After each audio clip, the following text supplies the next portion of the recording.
Pertama, magnetnya kita taruh di bawah kertas HPS. Lalu setelah itu kita taburi dengan serbuk besi. Dan setelah kita taburi dengan serbuk besi, ternyata serbuk besinya ini membentuk sebuah gambar. Dan ternyata semakin rapat biji besi yang tergambar, maka semakin besar medan magnet pada daerah tersebut. Dan ketika benda magnetik yang disimpan di daerah garis-garis tersebut, maka akan terjadi sebuah interaksi. Daerah yang membentuk garis-garis gaya magnet tersebut merupakan medan magnet dari magnet tersebut. Maka, kesimpulan dalam praktikum mengetahui arah dan medan magnet menggunakan serbuk besi dapat disimpulkan dalam mengetahui daya magnet dari medan magnet. Apabila semakin rapat biji besi yang tergambar, maka semakin besar medan magnetnya. Dan ketika medan magnet memiliki daya yang kuat, maka magnetismenya yang dimiliki juga kuat dan makin memiliki luas dalam cakupan medan magnetnya.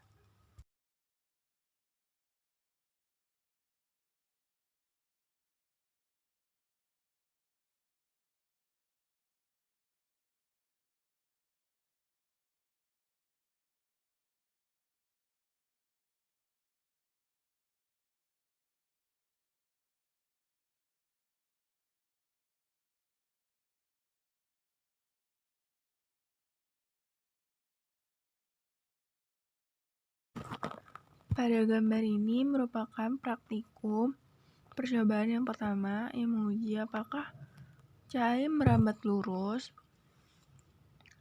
Nah, di sini ada 3 buah kardus yang berbeda ukurannya. Ada yang ukuran 3x15 dan ukuran 3x40. Nah, di sini kita menggunakan lilin sebagai pembuktian apakah cahaya merambat lurus, dan ternyata setelah dilakukan percobaan ini ternyata terbukti bahwa cahaya merambat lurus.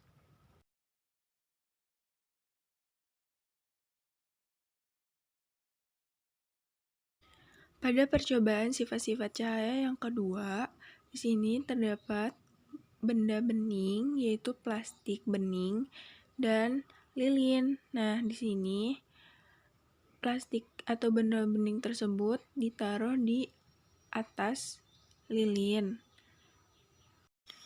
Lalu, benda bening yang sudah di atas lilin tersebut disenteri atau diberikan pencahayaan lewat senter.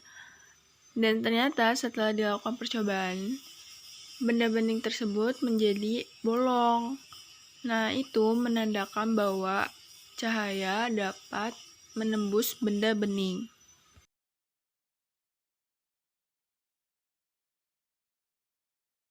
Nah, untuk percobaan yang ketiga adalah membuktikan apakah cahaya dapat dipantulkan.